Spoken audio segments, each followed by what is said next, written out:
नमस्कार साथियों, मैया पाठशाला परिवार पे आपका हार्दिक स्वागत है। और आज का अपना जो सेशन है वो सेशन है भारतीय अर्थव्यवस्था का जो राष्ट्रीय आय है पार्ट जीडीपी, उससे संबंधित महत्वपूर्ण प्रश्न उत्तर अपन करेंगे आज में। भारतीय अर्थव्यवस्था का राष्ट्रीय आय, इसको स्टार्ट करते हैं। पहला प्रश्न अपना जो है राष्ट्रीय आय से संबंधित या जीडीपी से संबंधित, जिसको अपन सामान्य भाषा में जीडीपी बोलते हैं। एक अर्थव्यवस्था की निम्नलिखित में से कौन सी केंद्रीय समस्या नहीं है? कोई भी अर्थव्यवस्था अगर होती है, अर्थव्यवस्था जो होती है उसके लिए जो स्टार्ट होता है अर्थव्यवस्था का, अर्थव्यवस्था की जो शुरुआत होती है उसमें सबसे पहला पॉइंट जो रहता है ना, क्या उत्पादन किया जाए, किसके लिए, जहां से अर्थव्यवस्था की उत्पत्ति होती है और क्यों, क्या और किसके लिए उत्पादन किया जाए, ये मेन जो मूलभूत जो है वो है कि क्या जो समस्या है वो। तो कौन सी जो है केंद्रीय समस्या नहीं है, यहाँ पे पूछा है क्या उत्पादन किया जाए, ये समस्या है। क्योंकि पहले सबसे पहले उसको सोचना पड़ता है किसी भी देश में अर्थव्यवस्था में, अगर उसकी जीडीपी की गणना की जाती है और देश की जनता को ध्यान में रखकर सबसे पहले कि क्या उत्पादन किया जाए, वहां की आवश्यकता के अनुसार और रिसोर्सेज जो अवेलेबल है उनके अनुसार क्या उत्पादन किया जाए। दूसरा ऑप्शन आता है कि कैसे उत्पादन किया जाए। अब आपने ये डिसाइड कर लिया कि क्या उत्पादन किया जाए, तो उसके बाद में सेकंड स्टेप आता है कि उसको उत्पादित किस तरीके से किया जाए, किस तरह से उसको उत्पादित किया जाए। और तीसरा जो समस्या है वो है किसके लिए उत्पादन किया जाए, क्या उत्पादन करना है, कैसे उत्पादन करना है, उसके बाद में करना किसके लिए है, किसके लिए उत्पादन किया जाए। तो ये तीन समस्या। चौथी कहां उत्पादन किया जाए, ये कोई समस्या नहीं है, जहां पे भी आपको सुविधा अवेलेबल है वहां पे आप उत्पादन शुरू कर सकते हैं। लेकिन जो अर्थव्यवस्था की जो मेन समस्या जो है वो पहली है कि क्या, कैसे और किसके लिए उत्पादन किया जाए। कहां उत्पादन किया जाए उसका कोई मैटर नहीं है, क्योंकि वो कहीं पे भी आप उत्पादन कर सकते हो, जहां पे आपको रिसोर्सेज और इंफ्रास्ट्रक्चर अवेलेबल है वहां पे आप उत्पादन कर सकते हो। बट ये आपको पहले निर्धारित करना होगा कि क्या प्रोडक्शन करना है, किसके लिए प्रोडक्शन करना है और कैसे प्रोडक्शन करना है, ये जरूरी है। तो इसका ऑप्शन है कि अर्थव्यवस्था की जो केंद्रीय समस्या जो नहीं है वो है कहां उत्पादन किया जाए। नेक्स्ट क्वेश्चन आपका, किसी देश की औसत आय कहलाती है। औसत आय जो होती है वो कैसे निकालते हैं अपन, जैसे कॉमन अपन मैथ में जो निकालते हैं एवरेज, उसी तरीके से आपकी औसत आय निकलेगी। उसमें निकलेगी आपकी राष्ट्रीय आय डिवाइडेड बाय देश की जनसंख्या, राष्ट्रीय आय डिवाइडेड बाय देश की जनसंख्या, ये आपका रहेगा औसत आय। तो यहाँ पे औसत आय मींस कि जनसंख्या का भाग देने पर क्या हो गया, आपके प्रति व्यक्ति आय जो है वो आपकी औसत आय रहेगी। प्रति व्यक्ति आय, औसत आय हमेशा एक ही होती है। भारतीय अर्थव्यवस्था कैसी है? अब अर्थव्यवस्था अलग अलग प्रकार की हो सकती है, वो किस तरह से संचालित हो रही है। आपकी एक रहेगी पूंजीवादी अर्थव्यवस्था, दूसरी रहेगी आपकी समाजवादी, और तीसरी आपकी रहेगी मिश्रित। नॉर्मली तीन तरह की अर्थव्यवस्था रहती है। पूंजीवादी मीन्स की निजी व्यक्तियों द्वारा, निजी, समाजवादी मीन्स की सरकार द्वारा, और मिश्रित मीन्स की दोनों के सहयोग से। ऐसी अर्थव्यवस्था जिसमें ज्यादातर कारोबार और ज्यादातर इंडस्ट्री जो है, अधिकतम जो है वो अगर निजी भागीदारी की है तो आपकी पूंजीवादी अर्थव्यवस्था। जहां पे अर्थव्यवस्था पे पूरा का पूरा कंट्रोल सरकार का होगा वो आपकी क्या होगी, समाजवादी अर्थव्यवस्था। और जिस अर्थव्यवस्था में दोनों का मिश्रण मिलता है कि कुछ उद्योग सरकार के अंडर में रहेंगे और कुछ उद्योग जो है वो निजी क्षेत्र के लिए संचालित होंगे, तो इस तरह की अर्थव्यवस्था को अपन बोलते हैं मिश्रित अर्थव्यवस्था। और भारतीय अर्थव्यवस्था किस तरह की है, भारतीय अर्थव्यवस्था जो है वो मिश्रित अर्थव्यवस्था है। यहाँ पे कुछ इंडस्ट्री जो है वो पूर्णतः गवर्नमेंट के अधिकार में है, सरकार के अधिकार में है, और कुछ इंडस्ट्रीज ऐसी है जो पूर्णतः निजी हाथों में है। इसलिए दोनों का मिला जुला स्वरूप है। इसलिए भारतीय अर्थव्यवस्था किस तरह की है, मिश्रित अर्थव्यवस्था है। कौन सी है, मिश्रित अर्थव्यवस्था। नेक्स्ट आपका है बाजार कीमतों पर सकल राष्ट्रीय उत्पाद में सम्मिलित नहीं है। किसके बारे में पूछा है? सकल राष्ट्रीय उत्पाद।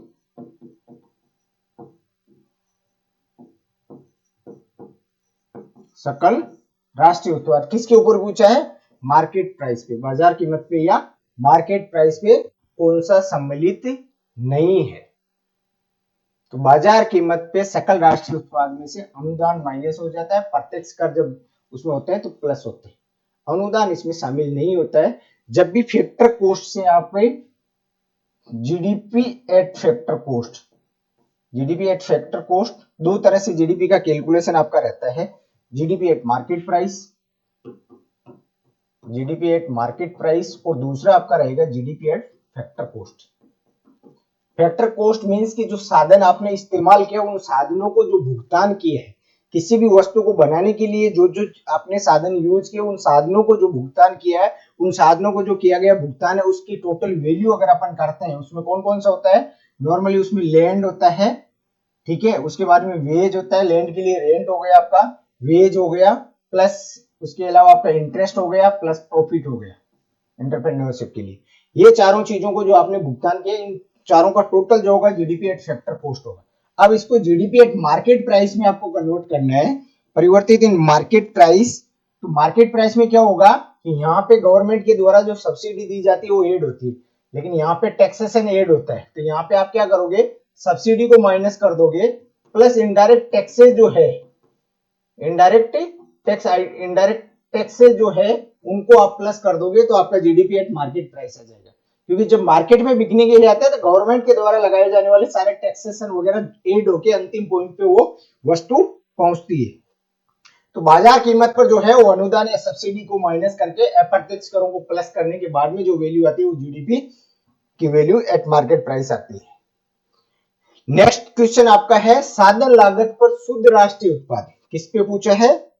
यहाँ पे ध्यान रखना, दो चीजें रहती है, एक मार्केट प्राइस आपका और दूसरा रहता है साधन लागत या फैक्टर कॉस्ट या कारक लागत।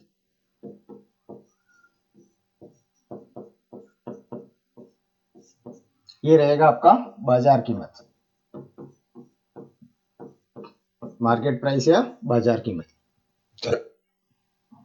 साधन लागत पर शुद्ध राष्ट्रीय उत्पाद व बाजार कीमत पर शुद्ध राष्ट्रीय उत्पादन में निम्न राशि का अंतर होता है। अब जब भी आपके पास में जो वैल्यू दी हुई है, किसके आधार पे? बाजार कीमत पे। इस पे बाजार कीमत पर अगर आपको वैल्यू दी गई है, दूसरी वैल्यू आपकी है साधन लागत पे या कारक लागत। इसको कारक लागत भी बोलते हैं, साधन लागत भी बोल सकते हो या फैक्टर कॉस्ट भी बोल सकते हो, इसको मार्केट प्राइस बोल सकते हो आप, एमपी। अब इन दोनों के बीच में अंतर क्या रहता है? इन दोनों के बीच में जो अंतर रहता है ना, मार्केट प्राइस और इसमें दोनों में, वो रहता है शुद्ध अप्रत्यक्ष कर। शुद्ध अप्रत्यक्ष कर। अब शुद्ध अप्रत्यक्ष कर कैसे कैलकुलेटेड करोगे आप? वो करोगे आप कुल अप्रत्यक्ष कर माइनस, अगर किसी इंडस्ट्री को अनुदान या सब्सिडी गवर्नमेंट के द्वारा दी गई है तो उसको माइनस कर दो, तो वो आपकी वैल्यू आएगी, क्या आएगी? शुद्ध अप्रत्यक्ष कर। तो इन दोनों के बीच में जो अंतर होता है बाजार और साधन लागत के ऊपर, वो हमेशा क्या रहेगा? शुद्ध अप्रत्यक्ष कर का हमेशा डिफरेंस या अंतर रहता है। तो साधन लागत पर शुद्ध राष्ट्रीय उत्पाद और बाजार कीमत पर शुद्ध राष्ट्रीय उत्पादन में निम्न राशि का अंतर कौन सी राशि का होगा? शुद्ध अप्रत्यक्ष कर का अंतर रहता है। किसका रहता है? शुद्ध अप्रत्यक्ष कर का हमेशा अंतर रहता है। नेक्स्ट है आपका भारत की राष्ट्रीय आय के बारे में कौन सा कथन सही है? भारत की जो राष्ट्रीय आय है उसके संदर्भ में कौन सा कथन जो है वो आपका सही है? कथन देखिए, सेवाओं की अपेक्षा कृषि का हिस्सा अधिक है, कृषि की अपेक्षा उद्योग का हिस्सा अधिक है, उद्योग की अपेक्षा सेवाओं का हिस्सा अधिक है, और संयुक्त रूप से कृषि और उद्योग की अपेक्षा सेवाओं का हिस्सा अधिक है। देखिए, जो भारतीय अर्थव्यवस्था जो है, जो अपनी अर्थव्यवस्था जो है, उसमें सबसे ज्यादा जो हिस्सा है वो किसका है? तीन क्षेत्र है जिसमें सबसे ज्यादा हिस्सा सेवा क्षेत्र का है, उसके बाद में आपका उद्योग है, और तीसरा आपका जो है वो कृषि या प्राथमिक क्षेत्र का हिस्सा है। इन दोनों का मिलाकर भी सेवा क्षेत्र का ज्यादा है, क्योंकि अप्रोक्सीमेटली 55% प्लस जो है वो सेवा क्षेत्र का कंट्रीब्यूशन है इन टोटल जीडीपी में। तो यहाँ पे संयुक्त रूप से कृषि और उद्योग की अपेक्षा सेवा क्षेत्र का हिस्सा है वो ज्यादा है। किसका ज्यादा है? सेवा क्षेत्र का, क्योंकि 55% प्लस आपका जो है वो कंट्रीब्यूशन जो है सर्विस सेक्टर का है। अब जब मौद्रिक सकल राष्ट्रीय उत्पाद 65,000 करोड़ रुपए है और कीमत सूचकांक 125 रुपए है, तो वास्तविक सकल राष्ट्रीय उत्पाद क्या होगा? अब देखिए, जो मार्केट प्राइस आप जो निकालते हो, मार्केट प्राइस पे GDP, GDP at market price जो निकालते हो उसको आपको क्या बोलते हैं? मौद्रिक। और जीडीपी एट फैक्टर कॉस्ट जो आप कैलकुलेटेड करते हो साधन लागत पे, उसको अपन बोलते हैं वास्तविक आय। वास्तविक सकल घरेलू उत्पाद या वास्तविक आय। अब यहाँ पे आपको मौद्रिक सकल घरेलू उत्पाद दिया हुआ है। कौन सा दिया हुआ है? मौद्रिक दिया गया है, और उसमें कीमत सूचकांक दिया हुआ है। अब दोनों के बीच में जो अंतर होता है ना, वास्तविक और मौद्रिक में, इसमें क्या डिफरेंस रहता है? इनमें दोनों में महंगाई के समायोजन का डिफरेंस रहता है। दोनों में, सॉरी, मौद्रिक और ये इसमें मार्केट प्राइस या करंट प्राइस और प्लस ये फैक्टर कॉस्ट की जगह यहाँ पे क्या रहेगा? स्तर कीमतों पर। किस पे रहेगा? स्तर कीमतों। अब यहाँ पे दोनों में जो अंतर रहता है ना, वो रहता है आपका महंगाई का। किसका रहता है? महंगाई का। क्योंकि जब आपके बाजार कीमत या करंट प्राइस से जब स्तर कीमतों पे जीडीपी कैलकुलेटेड की जाती है, तो उसके अंदर जो महंगाई है उसका समायोजन करके एक्चुअल वैल्यू या वास्तविक तस्वीर प्रस्तुत की जाती है। इसलिए इसको जब भी स्तर कीमतों पे जीडीपी की गणना की जाती है तो उसको वास्तविक जीडीपी, और जब उसकी बाजार प्राइस पे, करंट प्राइस पे अगर गणना की जाती है तो उसको क्या बोलते हैं अपन? मौद्रिक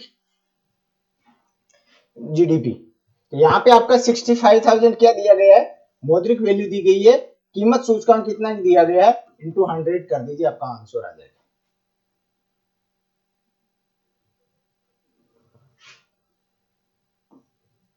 पच्चीस से ये 4 बार, ये 5 बार, ये 13,000 और 1352, 52,000 क्या रहेगा आपका? वास्तविक जीडीपी जो है वो क्या रहेगी आपकी? 52,000। नेक्स्ट क्वेश्चन आपका, राष्ट्रीय आय बराबर होती है। राष्ट्रीय आय जो होती है वो किसके बराबर होती है? जो आप राष्ट्रीय आय जो गणना करते हैं, जिसकी कैलकुलेशन होती है आपकी जीडीपी, जीडीपी से जीएनपी, जीएनपी से एनएनपी, और NNP eight factor cost and NNP eight market price. और एनएनपी एट फैक्टर कॉस्ट जो होती है उसको वास्तविक राष्ट्रीय आय माना जाता है। यहाँ पे एनएनपी एट फैक्टर कॉस्ट कौन सा है? सकल घरेलू उत्पाद माइनस पूंजी ह्रास, राष्ट्रीय आय नहीं, क्योंकि इससे आपका क्या निकलेगा? एनडीपी निकलेगा। क्या निकलेगा? एनडीपी। साधन लागत पर शुद्ध राष्ट्रीय उत्पादन, साधन लागत पर NNP eight factor cost minus अनुदान प्लस अप्रत्यक्ष कर बराबर क्या होगा? NNP eight market price. चालू कीमतों पर शुद्ध राष्ट्रीय उत्पाद, चालू कीमतों पर शुद्ध राष्ट्रीय उत्पाद, तो यहां पे आपका होगा एनएनपी एट मार्केट प्राइस बराबर आपका माइनस अप्रत्यक्ष कर प्लस अनुदान बराबर आपका हो गया एनएनपी एट फैक्टर कॉस्ट। क्या हो गया? NNP eight factor cost. तो ये ऑप्शन आपका सही हो गया। एनएनपी एट फैक्टर कॉस्ट जो है वो आपकी राष्ट्रीय आय होती है। क्या होती है? एनएनपी एट फैक्टर कॉस्ट या साधन लागत पे जो एनएनपी होगी, चालू शुद्ध राष्ट्रीय उत्पाद होगा, वो आपका क्या रहेगा? राष्ट्रीय आय रहेगी। नेक्स्ट क्वेश्चन है, भारत में निर्माण क्षेत्र में उत्पादन का अनुमान लगाया जाता है। निर्माण क्षेत्र, मैन्युफैक्चरिंग सेक्टर जो है, उसमें जो प्रोडक्शन का जो एजम्पशन जो लिया जाता है वो किसके आधार पे लिया जाता है? जो अनुमान लगाया जाता है वो किस आधार पे लगाया जाता है? कौन सा मेथड यूज किया जाता है? मैन्युफैक्चरिंग सेक्टर के जो मेथड यूज किया जाता है वो वस्तु प्रवाह एवं व्यय विधि जो होती है उसके द्वारा उसका कैलकुलेशन किया जाता है जीडीपी में। यह है आपके राजस्थान की आर्थिक समीक्षा 2024-25 के 700 प्लस एमसीक्यूज की टेस्ट सीरीज है आपको। इसमें टोटल आपको 850 plus question, sorry 950 plus question आपको इसमें मिलेंगे। टोटल 8 टेस्ट है, और इसके अलावा एक मेगा टेस्ट आपको इसमें और मिल रहा है। कौन सा मिल रहा है? Mega test. और असिस्टेंट प्रोफेसर का जो एग्जाम हुआ था एपी वाला, उसमें अपने 20 में से 13 क्वेश्चन इसमें से आए। अगर किसी को भी अगर तैयारी करनी है राजस्थान की आर्थिक समीक्षा की, तो आप इसको इस एमसीक्यू बैच को टेस्ट की फॉर्म में उपलब्ध है, इसको ले सकते हो आप। नेक्स्ट क्वेश्चन आपका है, राष्ट्रीय आय लेखांकन में औस्फीतिक वह उपकरण है जिससे प्रयुक्त किया जाता है। औस्फीतिक मींस की जो महंगाई है उसका समायोजन किया जाता है। इन्फ्लेशन जो होती है उसको, इन्फ्लेशन को एडजस्ट किया जाता है एक्चुअल राष्ट्रीय आय की तस्वीर प्रस्तुत करने के लिए, क्योंकि राष्ट्रीय आय की जो गणना की जाती है वो स्तर कीमतों पे और चालू कीमतों पे दो तरीके से की जाती है। स्तर कीमतों पे किसी पर्टिकुलर वर्ष को आधार वर्ष या बेस ईयर मानकर उसको 100 माना जाता है और उसके आधार पे फिर आने वाले वर्षों की गणना की जाती है।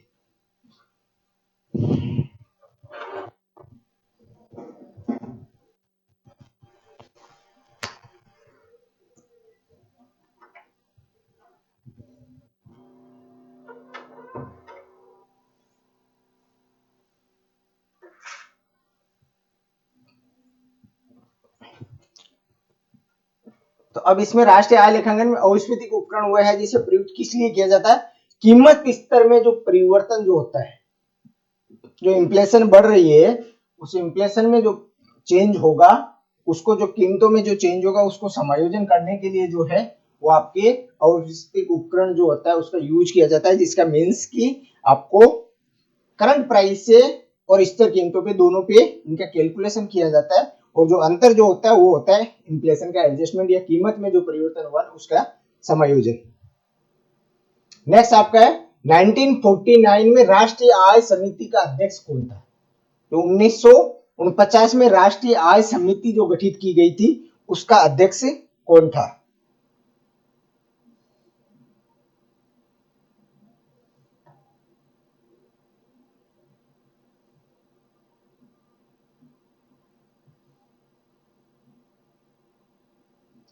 उन्नीस में जो राष्ट्रीय आय समिति बनाई गई थी, जो पहली बार राष्ट्रीय आय के अनुमान लगाने के लिए स्वतंत्रता के बाद में कि राष्ट्रीय आय की गणना किस तरीके से करनी है और पहले अनुमान भी इन्हीं को लगाने थे।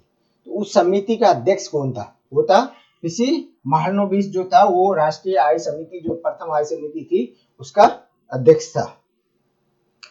उपभोग व्यय एवं व्यक्तिगत बचत बराबर होती है। अब मीन्स कि आपके पास में जो प्रति व्यक्ति आय जो होती है,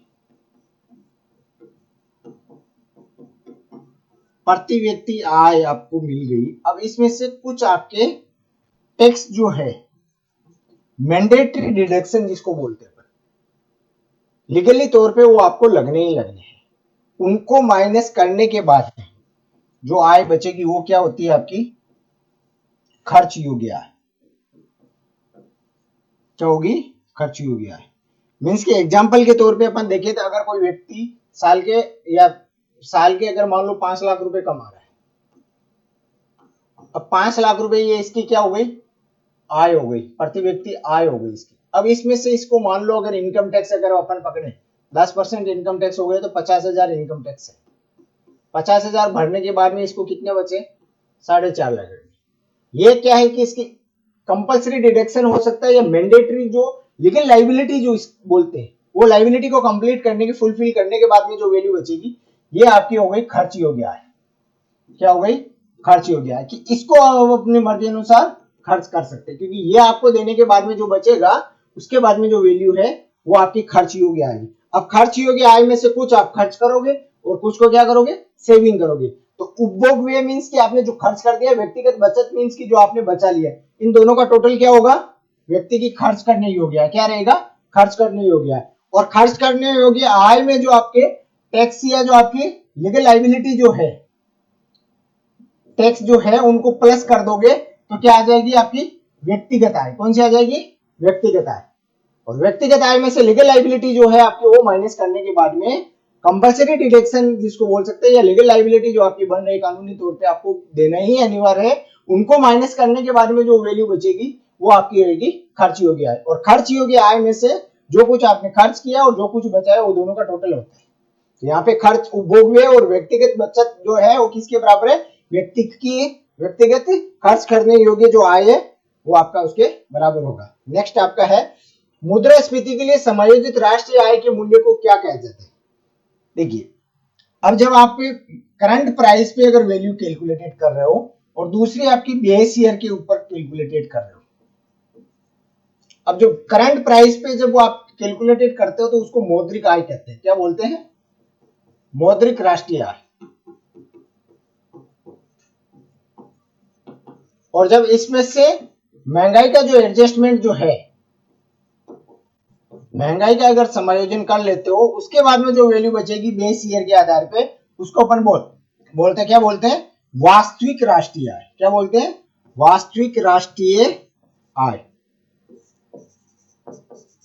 तो जब आप मुद्रास्फीति के लिए समायोजित करने के बाद में जो वैल्यू बचेगी उसको क्या बोलेंगे आप? वास्तविक राष्ट्रीय आय। क्या बोलोगे? वास्तविक राष्ट्रीय आय। उत्पादन बिंदु पर एनएनपी का मान कहलाता है। अब जब आप वस्तु का प्रोडक्शन कर रहे हो, उत्पादन कर रहे हो तो वहां पे आपको क्या करना है? साधनों का साधन लागत पे करनी होती है, साधन लागत को पे करना होता है। तो जब उत्पादन बिंदु पर एनएनपी का मान निकालते हैं तो वो आपकी क्या रहेगी? कारक लागत पर एनएनपी रहेगी। मींस की जो साधनों को जो आपने इसमें उपयुक्त यूज साधन किए थे, rent plus wage plus interest plus profit, इनको जो भुगतान किया है वो वैल्यू रहेगी और उसको अपन बोलते हैं कारक लागत की। कि इसमें जो कारक यूज किए गए उन कारकों को जो भुगतान आपने किया गया है उसकी वैल्यू जो है वो आपकी उत्पादन बिंदु पर एनएनपी होगी। बाजार वैल्यू पर एनएनपी का मींस कि उसके अंतर्गत आपका टैक्सेशन एड होने के बाद में जो वैल्यू आएगी वो बाजार कीमत रहेगी। उपभोक्ता बिंदु पर एनएनपी का मान कहलाता है। उत्पादन बिंदु मींस कि जहां पे प्रोडक्शन आपका हुआ है, उपभोक्ता मींस कि जहां पे वस्तु का कंजम्पशन हुआ है, उपभोग हुआ है, जहां पे उसका इस्तेमाल हुआ है, यूज हुआ है, उस बिंदु पर एनएनपी क्या रहेगी? तो जब किसी भी कोई भी वस्तु बनकर फैक्ट्री से बाहर निकलती है, वहां से लेकर जब अंतिम उपभोक्ता तक, एंड यूजर तक पहुंचती है, तो उसके अंदर जो जो कुछ एड होता है, टैक्स एड होता है, वो टैक्स वैल्यू के साथ में, उसकी वैल्यू के साथ में आपको उस वस्तु को पे करना पड़ता है, उपभोक्ता को पे करना पड़ता है। तो वो आपकी किस पे रहेगी? बाजार मूल्य पर एनएनपी रहेगी। क्योंकि उत्पादन से, प्रोडक्शन से कंजम्पशन तक पहुंचने के लिए बीच में जो एड हुआ है वो आपका रहता है इनडायरेक्ट टैक्सेस। और इनडायरेक्ट टैक्सेस एड होने के बाद में उसका वैल्यू क्या हो जाती है? बाजार मूल्य पर एनएनपी। नेक्स्ट आपका है, जब मूल्य ह्रास को जीएनपी से घटाया जाता है तो शुद्ध मूल्य क्या होगा? जीएनपी आपको दिया हुआ है, क्योंकि जीडीपी की अगर कैलकुलेशन आप करोगे सिंपल तरीके से, तो पहले आपका जीडीपी रहेगा, इसमें क्या होगा? C plus I plus consumption plus investment plus government expenditure, ये हो गया आपका जीडीपी। और इसमें भी आपका export minus import, export minus import रहेगा, क्योंकि जीडीपी मींस की जो देश की सीमा के अंदर जो उत्पादन किया जाता है केवल उसी को आपको शामिल करना है। जीडीपी मींस सकल घरेलू उत्पाद, मींस कि जहां पे घरेलू शब्द आपका आता है, घरेलू शब्द अगर आपका आता है तो जो देश की ज्योग्राफिकल बाउंड्री जो है, इस बाउंड्री के अंदर जो उत्पादन है केवल इसी को शामिल किया जाता है, जो केवल घरेलू सीमा के अंदर होने वाले उत्पादन को ही शामिल किया जाता है। तो आपको जीडीपी कैलकुलेशन करना है तो C plus I plus G plus X minus M, means की consumption plus investment plus government expenditure plus export minus import, जो बाहर से मंगाया उसको माइनस कर दो तो आपकी जीडीपी की वैल्यू आ जाएगी। अब जीडीपी से आपको लेना है किस पे? GDP minus depreciation equal to NDP, means की सकल से शुद्ध में परिवर्तित करना है। तो आपको जो कुछ आपने प्रोडक्शन किया है उस प्रोडक्शन को करने के लिए जो आप मशीनरी इस्तेमाल किए, उस मशीनरी की वैल्यू में जो कमी है उसको माइनस कर दीजिए, जिसको अपन बोलते हैं डेप्रिसिएशन या ह्रास। तो ह्रास को माइनस करने के बाद में जो वैल्यू आएगी आपकी एनडीपी आएगी। अब एनडीपी जो आपका है, शुद्ध घरेलू उत्पाद जो है, उसमें plus net factor income from abroad, शुद्ध विदेशी कारकों से आय जो है उसको ऐड कर दीजिए तो आपकी वैल्यू क्या आ जाएगी? एनएनपी, शुद्ध राष्ट्रीय उत्पाद। क्या आ जाएगी? शुद्ध राष्ट्रीय उत्पाद।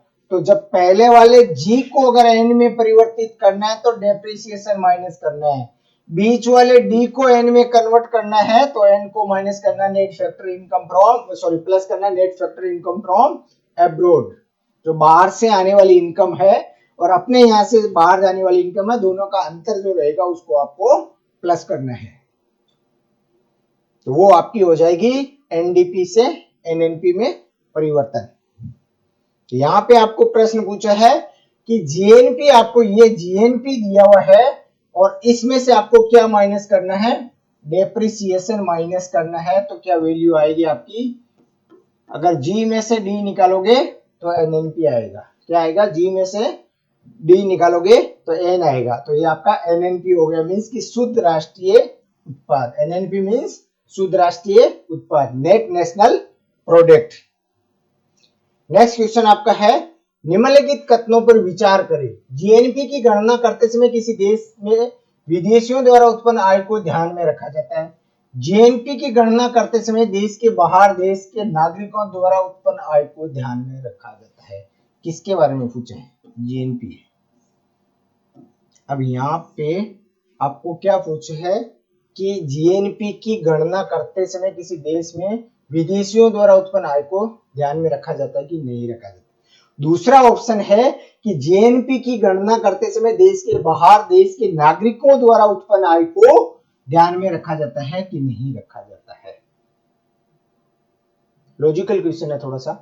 अगर आप जीएनपी की गणना करते हो ना तो यहाँ पे आपको माइनस जो है जीडीपी जो है आपकी, जीडीपी से जीएनपी में आपको कन्वर्ट करना है।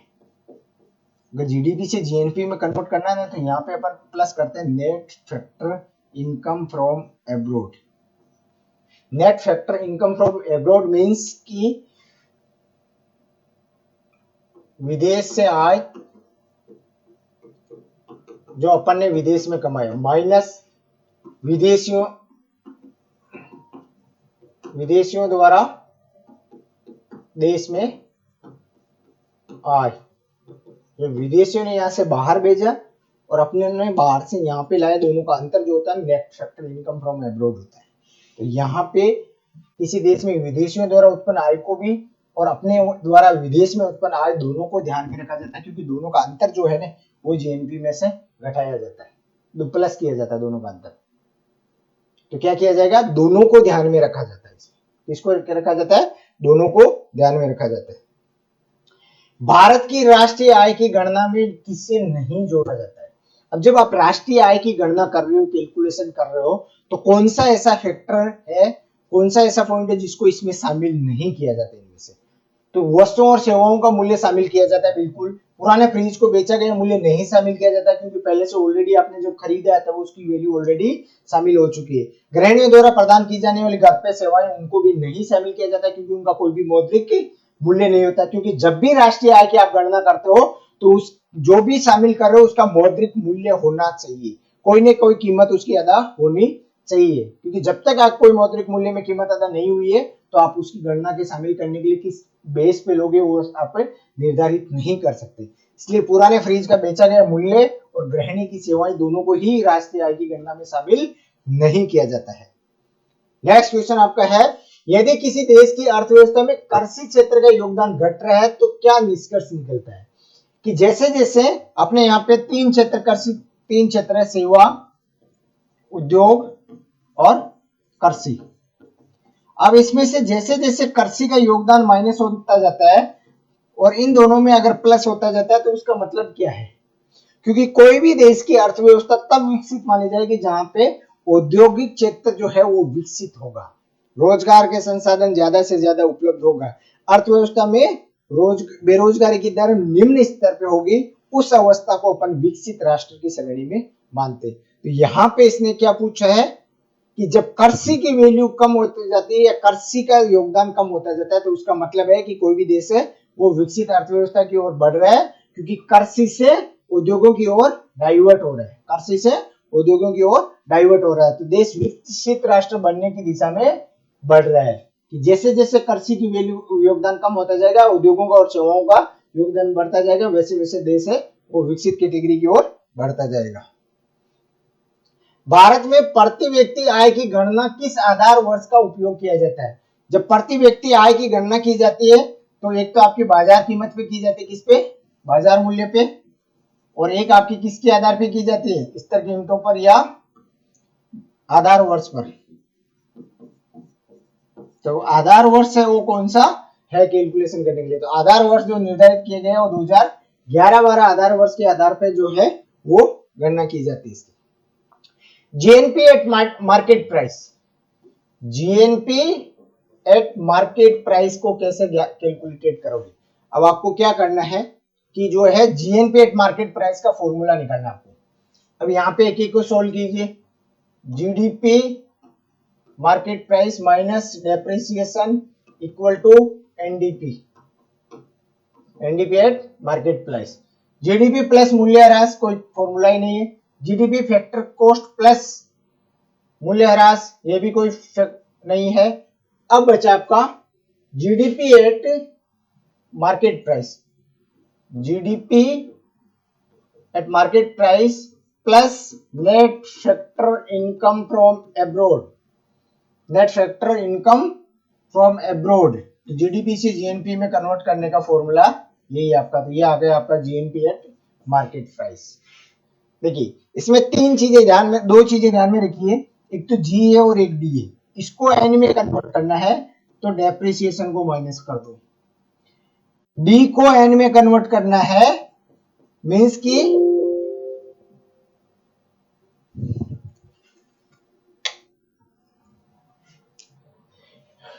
घरेलू को नेशनल में कन्वर्ट करना है, सकल को अगर शुद्ध में करना है तो डेप्रिसिएशन, घरेलू को अगर नेशनल में करना है तो net factor income from abroad जो है उसको प्लस कर दो। क्या करना है? प्लस कर दो इसको। तो आपका सिंपल तरीके से आंसर इसका निकल जाएगा, कोई ज्यादा लंबा चौड़ा कैलकुलेशन नहीं है। ग्रॉस को नेट में कन्वर्ट करना है, डेप्रिसिएशन माइनस कर दो। घरेलू को राष्ट्रीय में लेना है, net factor income from abroad जो है उसको प्लस कर दो। एक में प्लस होगा, एक में माइनस होगा। नेक्स्ट क्वेश्चन आपका है, निम्नलिखित में से कौन सी राष्ट्रीय आय मापने की विधि है?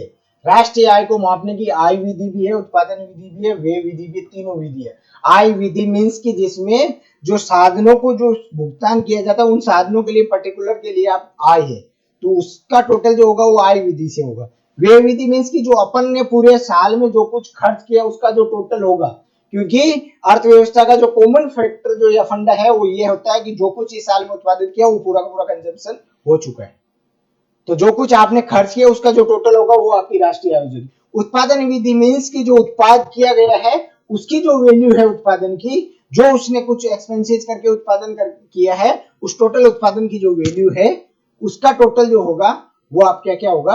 राष्ट्रीय आय की होगी। ये तीनों मेथड है और राष्ट्रीय आय की गणना में, और अलग अलग सेक्टर्स के लिए अलग अलग मेथड्स जो है वो यूज किए जाते हैं। बाजार मूल्य पर राष्ट्रीय आय की गणना के रूप में जानी जाती है। बाजार मूल्य के ऊपर जो आप राष्ट्रीय आय की जो गणना करते हो, मार्केट प्राइस पे जो गणना करते हो उसको क्या बोलते हैं? एक तो आपकी मौद्रिक आय होती है, उसको कौन सी मौद्रिक आय होती है? मौद्रिक आय जो होती है वो बाजार मूल्य पर होती है।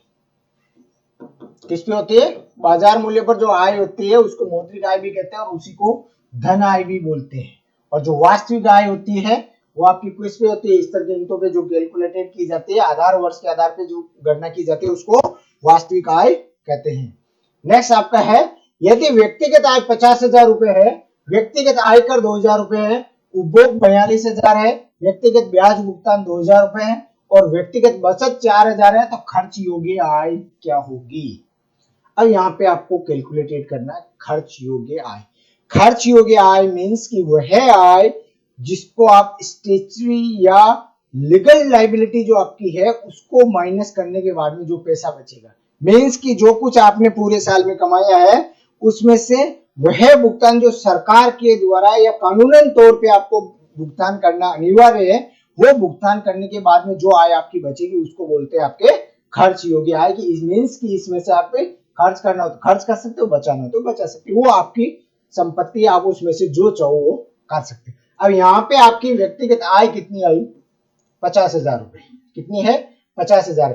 अब इसमें से एक्सेसरी या लीगल लाइबिलिटी जो है वो कौन सी है? व्यक्तिगत आयकर आपकी लीगल लायबिलिटी है, तो इसको माइनस करना है, ठीक है। दूसरा आपका उपभोग व्यय, ये आपका निजी मामला है। व्यक्तिगत ब्याज का भुगतान किया, वो आपने लोन लिया तो आप भुगतान करोगे, इसमें लीगल लायबिलिटी नहीं है। और व्यक्तिगत बचत वो आपके पास मर्जी है, तो मीन्स की कंपलसरी डिडक्शन या लीगल लायबिलिटी आपकी कितनी है, 2000 रुपए है।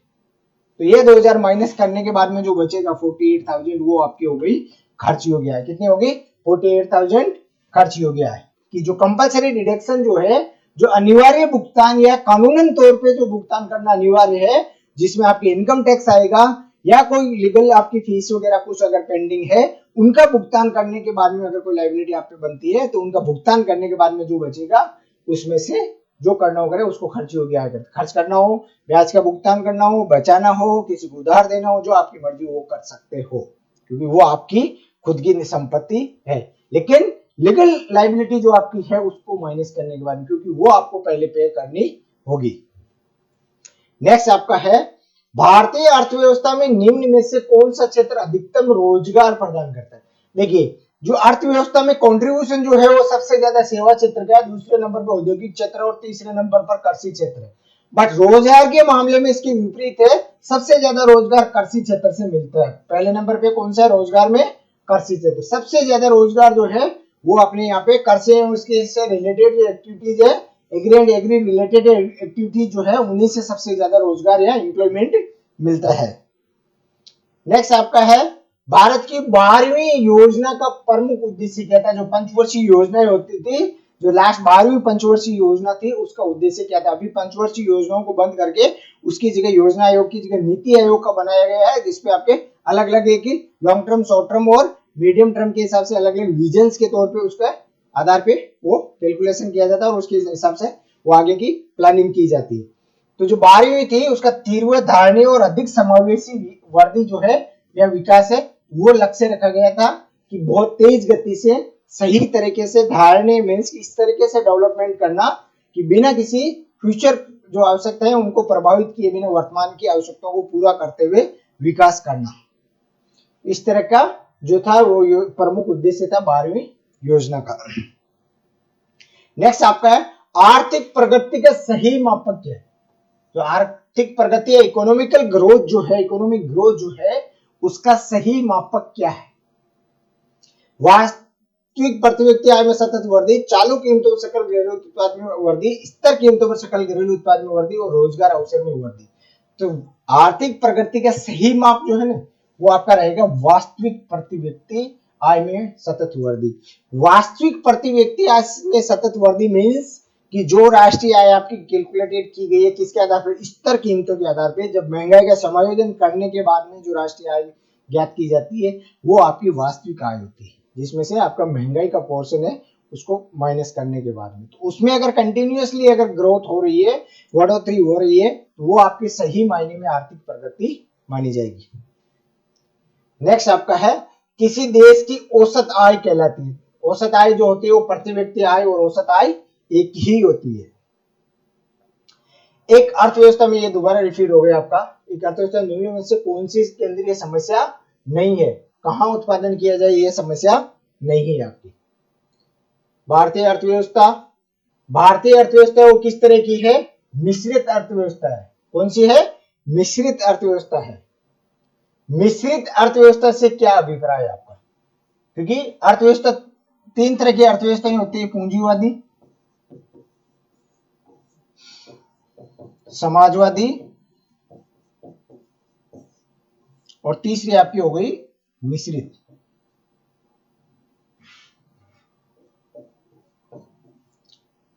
पूंजीवादी मीन्स की निजी हाथों में, निजी भागीदारी।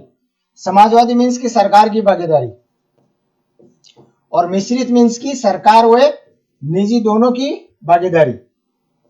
सरकार व निजी दोनों की भागीदारी, दोनों की जहां पे भागीदारी होती है वो होती है आपकी मिश्रित अर्थव्यवस्था। जिसमें पूंजीवादी मीन्स की जहां पे निजी व्यक्तियों के हाथ में ही पूरी इंडस्ट्री सेक्टर जो है, इकोनॉमिकल सेक्टर पूरा है, वो निजी हाथों में। समाजवादी मीन्स की सरकार के पास में पूरा का पूरा सेक्टर। मिश्रित मीन्स की कुछ पार्ट सरकार के पास में और कुछ पार्ट क्या रहेगा आपका वो है निजी हाथों में। तो सरकार और निजी क्षेत्र का सह अस्तित्व जहां पे होता है उसको क्या बोलते हैं अपन, मिश्रित अर्थव्यवस्था। आर्थिक विकास के दृष्टिकोण से भारत की गिनती होती है, आर्थिक विकास के दृष्टिकोण से भारत है वो किस कैटेगरी में आता है? पिछड़े राष्ट्र के, विकसित राष्ट्र, विकासशील राष्ट्र या अर्ध विकसित राष्ट्र, किस कैटेगरी के अंतर्गत आता है? तो आर्थिक विकास के हिसाब से देखा जाए तो भारत जो है वो विकासशील राष्ट्र के रूप में आता है, जो विकास की ओर अग्रसर है। विकास हो रहा है, अभी कंटिन्यू चालू है, विकसित हुआ नहीं है। अविकसित और विकसित के बीच की जो कड़ी, जो रास्ता होता है उस पे चल रहा है, जिसको विकासशील बोलते हैं, विकासशील राष्ट्र की श्रेणी में। भारत में ग्रामीण आय प्राय नगरीय आय से कम है, इसमें निम्नलिखित में से कौन से कारण जिम्मेदार है? अब देखिए, गांवों में आय जो है वो शहरी आय से कम है। क्यों कम है? इसके पीछे कारण क्या है कि जो ग्रामीण आय है वो शहरी आय से कम है। किसान बहुत बड़ी संख्या में निरक्षर और वैज्ञानिक कृषि के बारे में उनका ज्ञान नगण्य है।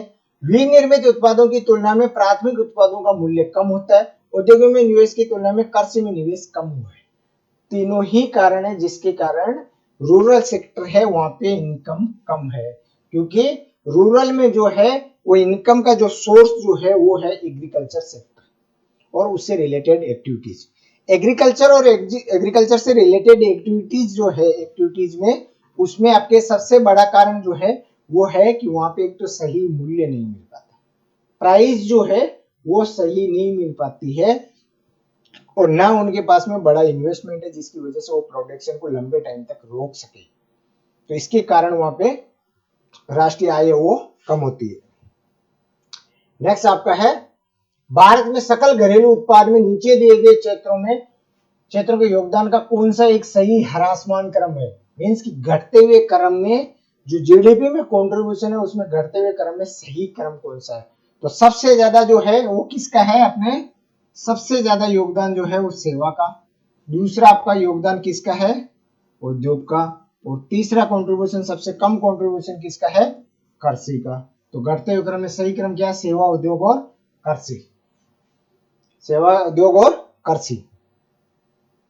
भारतीय अर्थव्यवस्था के संदर्भ में निम्नलिखित कथनों पर विचार कीजिए। पिछले दशक में वास्तविक सकल घरेलू उत्पाद की वृद्धि दर लगातार बढ़ती रही है। पिछले दशक में बाजार कीमतों पर उपयोग में सकल घरेलू उत्पाद लगातार बढ़ता रहा है। अब इसमें आपको अनुमान इसमें देखना है कि कौन सा कथन जो है वो सही है। देखिए, पिछले दशक में वास्तविक सकल घरेलू उत्पाद बढ़ रहा है, बिल्कुल सही है, और बाजार कीमतों पर भी सकल घरेलू उत्पाद बढ़ रहा है, दोनों बढ़ रहे हैं, इसलिए दोनों स्टेटमेंट आपके सही है। क्या है? दोनों स्टेटमेंट आपके सही है। निम्नलिखित में से कौन सा प्रत्यक्ष कर है? कर दो तरह के होता है आपका, एक प्रत्यक्ष और एक आपका हो गया अप्रत्यक्ष। प्रत्यक्ष और अप्रत्यक्ष। प्रत्यक्ष मींस की जो डायरेक्ट आपके ऊपर ही लगाया जाता है और आपको भुगतान किया जाता है। अप्रत्यक्ष कर मींस की लगाया किसी और पे जाता है, भुगतान कोई और करता है। जैसे आप कोई वस्तु को खरीद रहे हो, उस वस्तु पे कर लगाया गया है, भुगतान किसको करना है? गवर्नमेंट को भुगतान करेगा दुकानदार, लेकिन बाहर किस पे बढ़ रहा है? पे कौन कर रहा है? आप पे कर रहे हो। जमा कौन करवाएगा? दुकानदार करवाएगा। भुगतान कौन कर रहा है? वहन कौन कर रहा है? वो जो वस्तु का इस्तेमाल करेगा वो।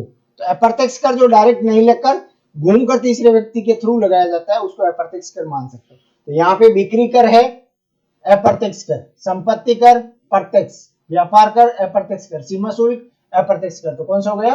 संपत्ति कर जो है, जो आपकी संपत्ति के ऊपर जो वेल्थ टैक्स जो लगाया जाता है जिसको संपत्ति कर बोलते हैं, वो आपका प्रत्यक्ष कर है, क्योंकि वो संपत्ति आपकी और आपको ही उसका टैक्स पे करना है। नेक्स्ट आपका है, राष्ट्रीय आय की गणना होती है, किसके आधार पे होती है? राष्ट्रीय आय की गणना जो है वो आपके दो तरीके से होती है, प्रचलित और स्तर कीमतों पर। किस पे? प्रचलित और स्तर कीमतों पर। प्रचलित व स्तर दोनों पर आपकी है वो राष्ट्रीय आय की गणना होती है। भारतीय अर्थव्यवस्था के संदर्भ में निम्नलिखित कथनों पर विचार कीजिए। यद्यपि 1947 के बाद की अवधि में भारत की राष्ट्रीय आय कई गुना बढ़ गई, परंतु प्रति व्यक्ति आय स्तर में कोई सुधार नहीं हुआ है। भारत की जनता का काफी बड़ा भाग अब भी गरीबी रेखा से नीचे रह रहा है। देखिए, 1947 के बाद की अवधि में भारत की राष्ट्रीय आय कई गुना बढ़ी, बिल्कुल सही है, और प्रति व्यक्ति आय भी बढ़ी है। तो ये स्टेटमेंट आपका सही नहीं है। सेकंड जो है भारत की जनता का काफी बड़ा भाग अब भी गरीबी रेखा से नीचे, बिल्कुल सही है। तो आपका सेकंड स्टेटमेंट जो कारण जो है वो सही है, बट कथन आपका सही नहीं है। ये थे आपके राष्ट्रीय आय से संबंधित महत्वपूर्ण प्रश्नोत्तरी, जिसमें आपके थर्ड ग्रेड में जो राष्ट्रीय आय का चैप्टर है उससे संबंधित। थैंक यू, नेक्स्ट सेशन में मिलते हैं फिर।